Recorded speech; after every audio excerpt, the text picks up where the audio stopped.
Hormuz প্রণালী বিশ্বের অন্যতম তেল পরিবাহিত অঞ্চল এবং এই মুহূর্তে বৈশ্বিক সংকট এই প্রণালী ঘিরেই। কিন্তু এবার শত্রু শুধু ইরান নয়, মার্কিন যুক্তরাষ্ট্রের চোখে এখন অবিশ্বস্ত হয়ে উঠছে তার নিজের ইউরোপীয় মিত্ররাই। কেন ইউরোপ থেকে সেনা সরিয়ে নিচ্ছে আমেরিকা?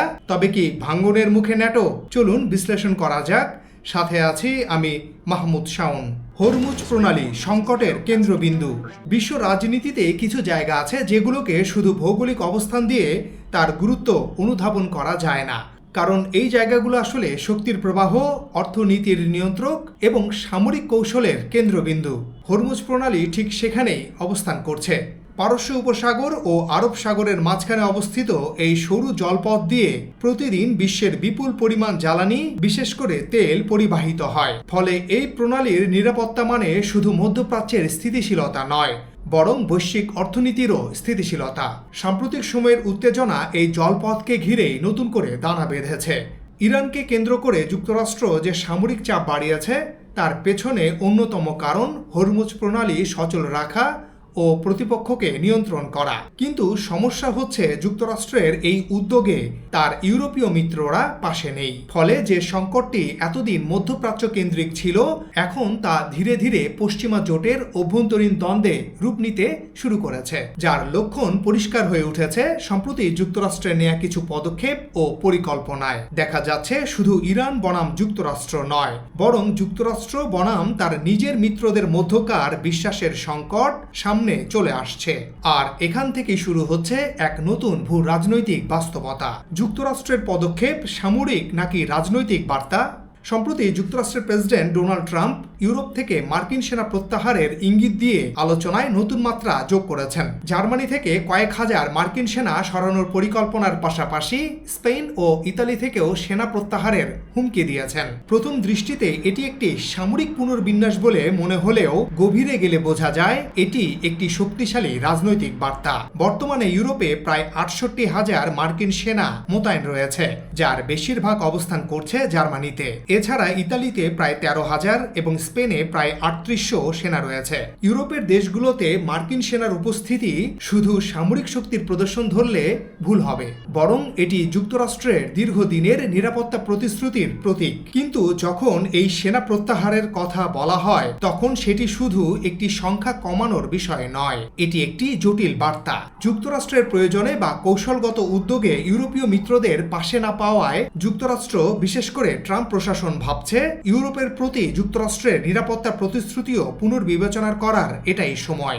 কিন্তু ইউরোপের জন্য আমেরিকার এই বার্তাটি শুধু উদ্বেগের নয়, এটি বৈশ্বিক শক্তির ভারসাম্যের ক্ষেত্রেও গুরুত্বপূর্ণ। এখন প্রশ্ন উঠতে পারে, যুক্তরাষ্ট্র কি সত্যি তার সেনা উপস্থিতি ইউরোপ থেকে কমাবে, নাকি এটি কেবল চাপ প্রয়োগের কৌশল? ইউরোপের অবস্থান পরিষ্কার, যুদ্ধ নয়, কূটনীতি। ইরান, ইসরায়েল ও যুক্তরাষ্ট্রের সাম্প্রতিক যুদ্ধ বিশ্লেষণ করলে দেখা যায় এখানে ইউরোপীয় দেশগুলোর ভূমিকা একেবারে পরিষ্কার। তারা আলোচনার পক্ষে, কোনো সামরিক অভিযানের পক্ষে নয়। বিশেষ করে স্পেনের প্রধানমন্ত্রী পেদ্রো সানচেজ শুরু থেকেই সামরিক অভিযানের বিরোধিতা করে আসছেন। পাশাপাশি ইতালিও তাদের সামরিক ঘাঁটি ব্যবহারে সীমাবদ্ধতা আরোপ করেছে। এই অবস্থানের পেছনে আছে কয়েকটি কারণ। প্রথমত, দুটি বিশ্বযুদ্ধের সাক্ষী ইউরোপ। পাশাপাশি ২০২২ সাল থেকে ইউক্রেন রাশিয়া যুদ্ধ ইউরোপে এক ক্লান্তিকর পরিবেশ তৈরি করেছে। অন্যদিকে ইউরোপ দীর্ঘদিন ধরে মধ্যপ্রাচ্যের যুদ্ধগুলো থেকে দূরে থেকেছে, কারণ যে কোনো সামরিক হস্তক্ষেপ পরিস্থিতিকে আরো জটিল করতে পারে, তৈরি করতে পারে আরো অনিশ্চয়তা। তাছাড়া মধ্যপ্রাচ্যের অনেকগুলো দেশের সঙ্গে ইউরোপের দেশগুলোর বাণিজ্য সম্পর্ক রয়েছে এবং ইউরোপের তেল আমদানির বড় ক্ষেত্র মধ্যপ্রাচ্য। আরেকটি গুরুত্বপূর্ণ বিষয় হলো ইউরোপের রাজনীতিতে জনমতের প্রভাব। অধিকাংশ ইউরোপীয় নাগরিক নতুন করে কোনো যুদ্ধে জড়াতে চায় না, ফলে রাজনৈতিক নেতৃত্ব একটি সতর্ক অবস্থান গ্রহণ করছে। ন্যাটো ভাঙ্গনের মুখে এই পুরো পরিস্থিতির সবচেয়ে গুরুত্বপূর্ণ প্রভাব পড়ছে ন্যাটোর ওপর। দ্বিতীয় বিশ্বযুদ্ধের পর গঠিত এই জোটের মূল ভিত্তি ছিল পারস্পরিক নিরাপত্তা এবং অভিন্ন শত্রুর বিরুদ্ধে একসঙ্গে অবস্থান নেওয়া। কিন্তু বর্তমান পরিস্থিতিতে সেই অভিন্নতা যেন আর আগের মতো নেই।